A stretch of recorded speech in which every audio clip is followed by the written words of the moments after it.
Alright, here we go. So there's two types that we're going to do. The first type looks like radicals when you start.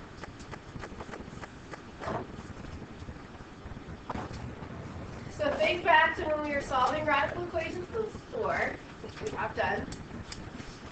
Tell me what we do to get rid of the radical. Opposite of a square root is squaring both sides, or squaring. So we are going to square both sides.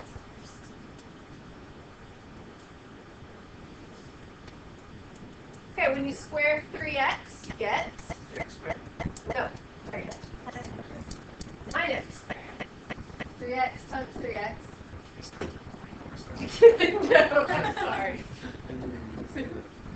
And when you square the square root on the right hand side, what happens? 16 minus. Yeah, they cancel each other out, and so you just have 16 minus 10x. Okay, these, once you do that step, are not that hard because now it is a quadratic formula problem. You just move everything over to one side. 9x squared plus 10x minus 16 equals 0. So don't forget when you switch which side a number's on or a variable, it changes the sign. And then we just use the quadratic formula. Okay? I'm going to go fast. Quadratic formula. Alright, time me. Oh, that's fast. I can hear it. Tick, tick, tick, tick. 2 squared minus 4. So here, the quadratic formula is on the board if you still don't know it. All over 2a. So x equals negative 10 plus or minus the square root of something over 18.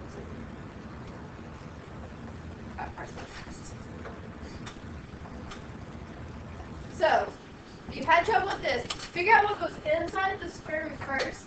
So when you type into your calculator, don't type in a square root, just type in the 10 squared minus 4 times 9 times negative 16. And I got 676.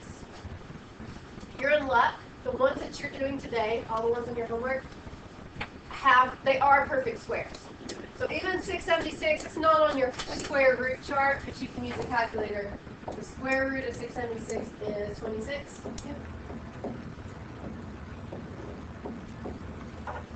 Okay, and when it has a square root, what do we have to do?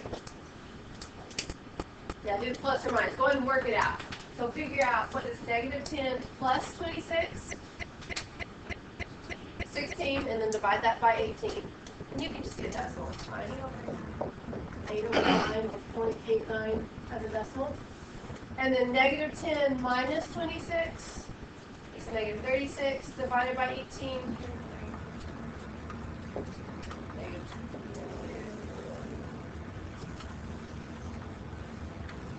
You were just trying to take my average. That's the answer.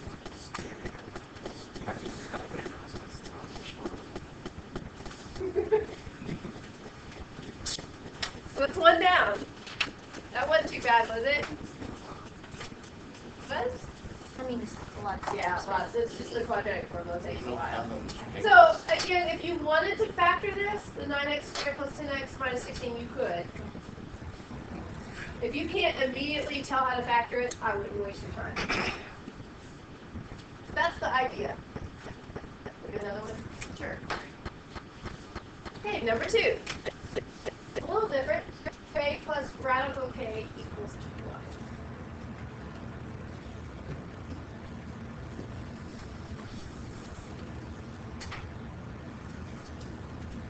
Okay, so we want to square both sides so that the radical goes away. But if I square both sides now, I have this k is in the way. It just makes it really confusing. So the first thing I want to do is move the k over to the right.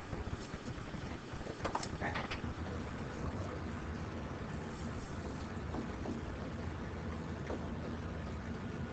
Try to get the radical by itself.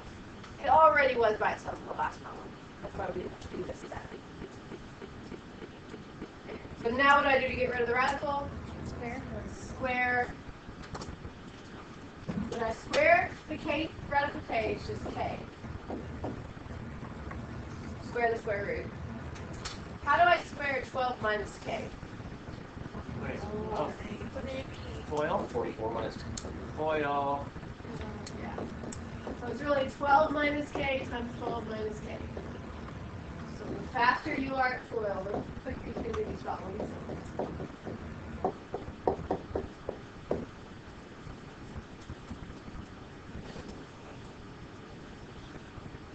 Check my work. I'm pretty good at foil. Then get everything over to one side. You can move to the left or the right. There's already a lot of things on the right though. So let's just move everything over to the right. What should come first if we're trying to put this in a quadratic form? K squared. Wait, squared. No, I can't say it. So first the k squared. Now how many k's do we have? Just k's.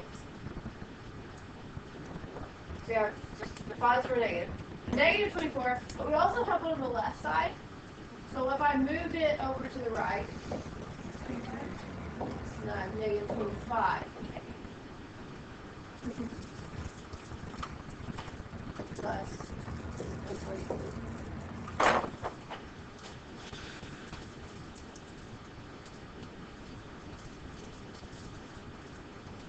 That's supposed to be the new part. After that, the k.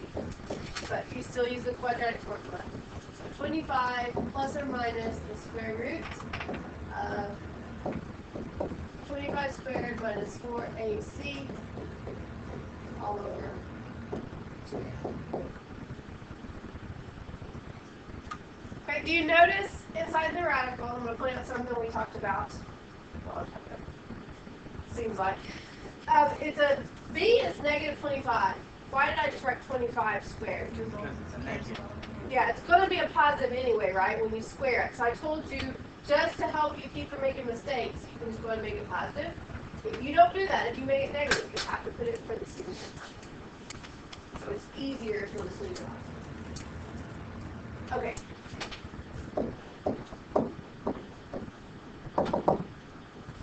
And continue. You can do that. I don't want to waste your time. All right, you can keep going and use the quadratic. I want to get to the last two because they're just a little, not a lot. Not the first thing. What's the hardest thing we've done this year? For most people, I think when we did all those like adding and subtracting with fractions and you have to factor and get common denominators, it's pretty hard. You probably blocked it out. Someday we have that semester test. No. Oh, is that every semester? Probably. We did this semester. Let's don't worry about that yet. We have at least 40 days until then. Oh, great. I dropped it once. Very many. Just try to make an A up to the semester test, and then you can make it F on the semester test, and you'll still have a B. How about Okay. So the second type, the last two problems. When you look at it, it looks kind of like the quadratic formula, but instead of being x squared and x, you have some other exponents. So what we're going to start out by doing is just go ahead and work it out. Pretend like this is an x squared, and this is an x. Right? So leave this stuff. Equals negative b, so 29, plus or minus the square root 29 squared minus 4ac all over 2b.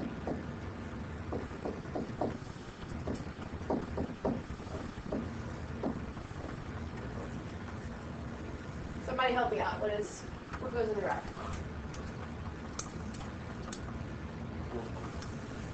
441? No. Yeah. Okay. And I told you the ones that you're doing today, they all have square roots. They're perfect squares. So square root of 441, 21? Okay, so I'm going to find two answers. 29 plus 21, and then divide that by 2. So 29 plus 21 is 50. Divided by 2 is 25. And then 29 minus 21 is 8 divided by 2. Why did I use my calculator for that?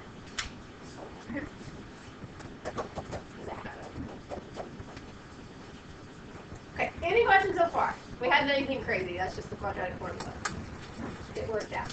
Now, I know there's at least one in your homework that confused some students in my other class because instead of being like 25 and 4, which are nice, perfect squares, it was a decimal. That's okay. Don't panic. So I told you that the number of solutions is equal to the highest degree. Our highest degree is 4, so how many solutions should we have? 4. How many do I have? 2. 2. So there's a problem. I really didn't write this correct. As I'm solving this, I put x equals. This is usually where x is, right here, in the middle. So when I solve this, I'm really not finding x, I'm finding x squared. You're finding whatever that middle term is. So you should find the square root of those 2. Right, so I'm really saying that x squared is 25, and x squared is 4. Okay, so if I'm saying that that's x squared and x squared, how would I find just x? Square root. That's the square root of 25. It's the square root of 4. 2, that's still just 2 answers. How do I get 4 answers? Remember, anytime you do the square root, plus or minus. So it's, if you really want to list all 4 answers, it's 5, negative 5, 2, negative 2. Your minus plus or minus. Yeah, that'd be good. That's perfect. No, if you can kind of see what the trick is. So, just when you do the quadratic formula, you're really finding whatever that middle term is, and then at the end, you'll have to figure out what x is. That's the hardest thing you gotta do. Maybe, yeah. And FOIL. Yeah. Not bad. So this one is just totally different exponents. This is like our x squared, this is like our x. So when I find x equals, what's my middle term? R to the 1/3. So I'm really going to find R to the 1/3. Okay, but just plug in all the numbers just like you do for the quadratic formula. So negative b, what's b? 1, so negative 1 plus or minus the square root of b squared minus 4. A is 1, c is negative 12, all over to a.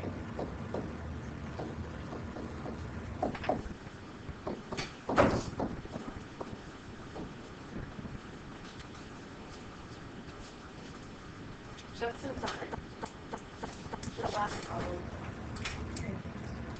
It's a 5.2. So I got 49.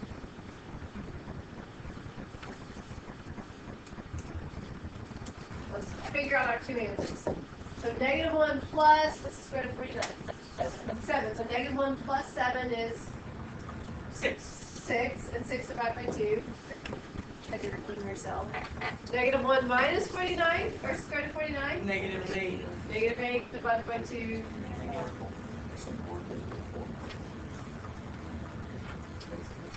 So you can understand so far.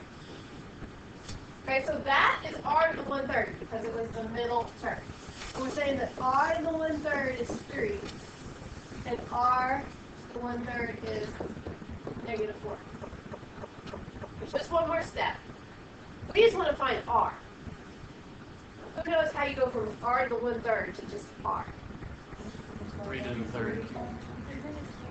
Cube root or just cube? Cube. Just cube. Cube both sides. R to the 1/3, that means the cube root of r. So it just gives us r equals 27, and r equals negative 64. Do I need a plus or minus? Do I do a square root?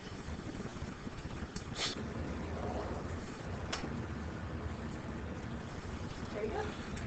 And, okay, figure out the number solution is a little weird because it's 2/3. You can't have 2/3 solution, but it's a 2 above the 3, so there's 2. And there they go. intelligent questions. Just asking. Intelligent I question? mean, questions that would benefit other class. No? We're good? Bye!